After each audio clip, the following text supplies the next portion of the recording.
Online, John Musila, who is the chairman, Manafort District. Thank you very much for joining us, sir.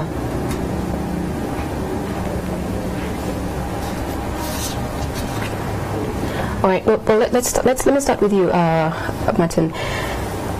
We had also from a couple of people. We've also had the minister talk about blaming the local leaders on the ground for these disasters and saying they're failing to support them as they ask these people to move from these disaster-prone areas.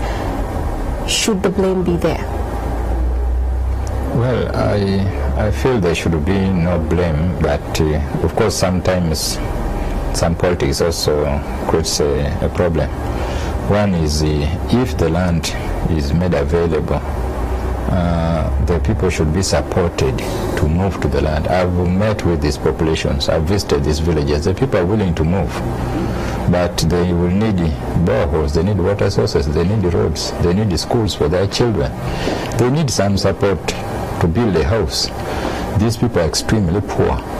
So it is not very true that they don't want to move. These people are willing to move. If I got iron sheets, if I got cement, if I got bricks tomorrow and boreholes.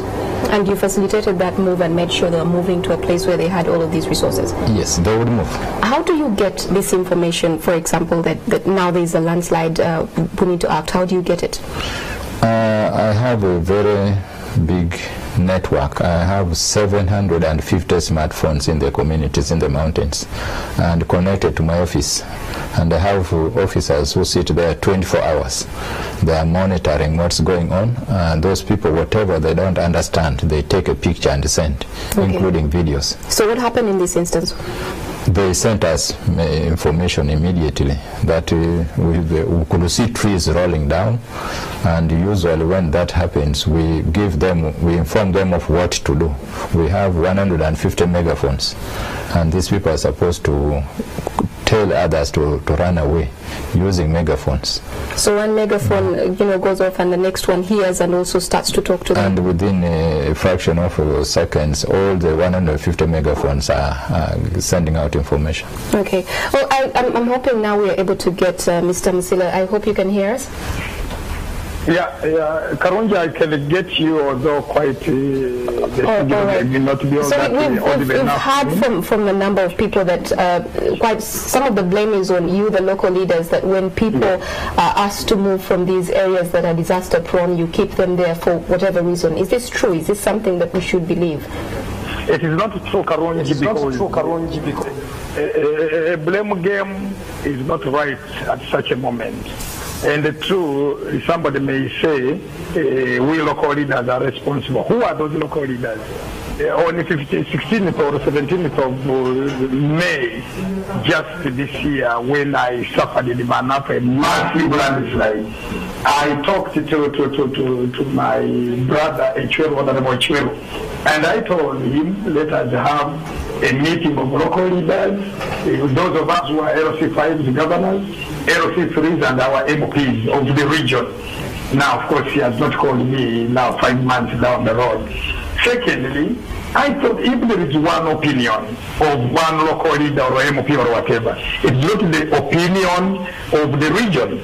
I have been towing the line that the president should appoint a minister special for Bugisu region, just like they have done for Karamoja, for Wero, for even Kampala, which is just a near district, by the way.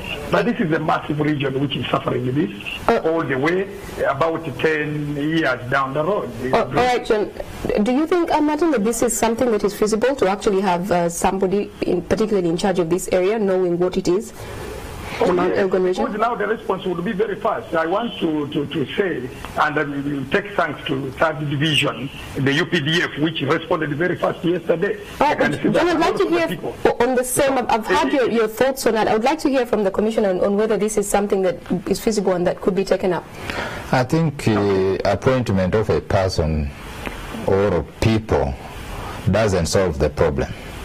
The problem is people first of all want to live within the sub-region.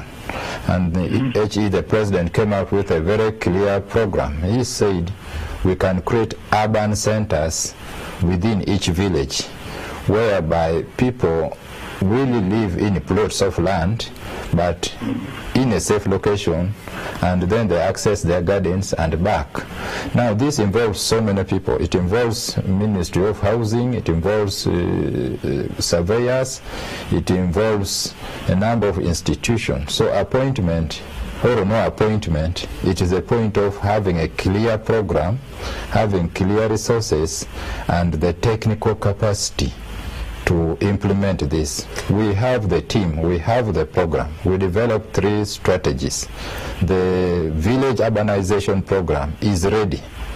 The resettlement within Bugisu sub-region, which includes the government land in Bulambule district, is ready. And the 3rd program is resettlement anywhere in Uganda for those who voluntarily want to go anywhere in Uganda, is also ready. So what's stopping all of this? Do we have the budgets to do all of this? Have we prioritized situations like this in our budgeting? Now that's where the problem is, because the resettlement fund operated for 1 year. It was designed for 10 years. After 1 year it was stopped. As we talk today, there is 0 resettlement fund. John, in your budget, the budget for your district, for example, what do we use these budgets for? Do we make provision for things like this, situations like this, knowing that this is a critical thing for your region, for your area? Madam Karungi, there is no way a budget can be raised within the district. First of all, decentralization in Uganda also depends on the center, and we have all these budgets cleared by the center. And so the disaster management committee at the district has completed almost nothing. And secondly, Martin, who is known to me very well, who has been helping me even in Manasa, knows that when you have a structure, a political structure first, then the civil structure folds up very well. I hope it's not disputing the fact that in Wero, Karamoja, Kampala, and all those political structures are not doing something for Kampala or wherever they have been appointed. So once you have the political leadership of, say, a minister in charge of this region, then it becomes very easy for him to coordinate, for her to coordinate what to be done here and there. But now you cannot just simply abandon the region like that. Second, I want to appreciate OPM has bought land in Bulambuli. We may have 1, 2, 3 issues there. That cannot be a blame game of the local leaders here.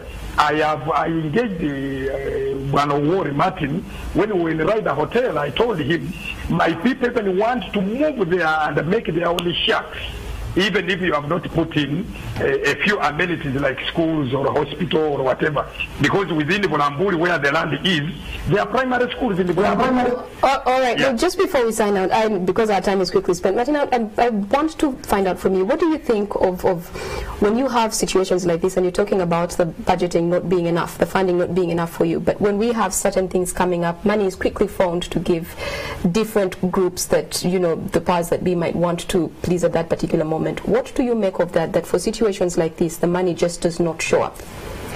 And now, is that... John, I would like to hear from Martin on this particular issue before you jump in. Thank you, Josephine. I think the challenge is that the people involved are always extremely poor, almost the voiceless.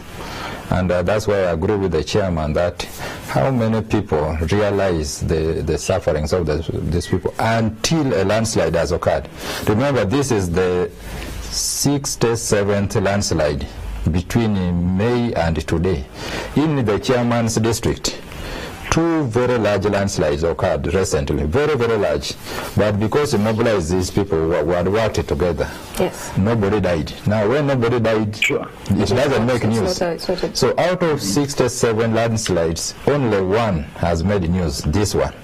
But the 66 big landslides which have occurred in the South Africa, people have suffered, and nobody seems to see. So even if we explain to government, the government this time means the ministry responsible for releasing funds, they seem to believe that there is no problem. All right. Well, unfortunately our time is fast spent, but thank you both very much for joining us to have a conversation on the what's happening in Bududa and around the Mount Elgon region. Thank you. Thank you so much, Karuni. All right. Well, let's move on. An employee of the United Bank of Africa, Barbara Zalango, who went missing on Sunday, has been found dead. Zawango's body was found at her ancestral village Katwe, Nachisunga in Mukono district. Police is yet to establish the cause of her death, but it's suspected that she may have committed suicide. On Sunday morning, Barbara Zarwango, a resident of Runyo in Entebbe municipality, informed her husband Livingstone Mabusi that she was going to visit their farm in Kakiri, Wakiso district. He said that she stopped over in Camp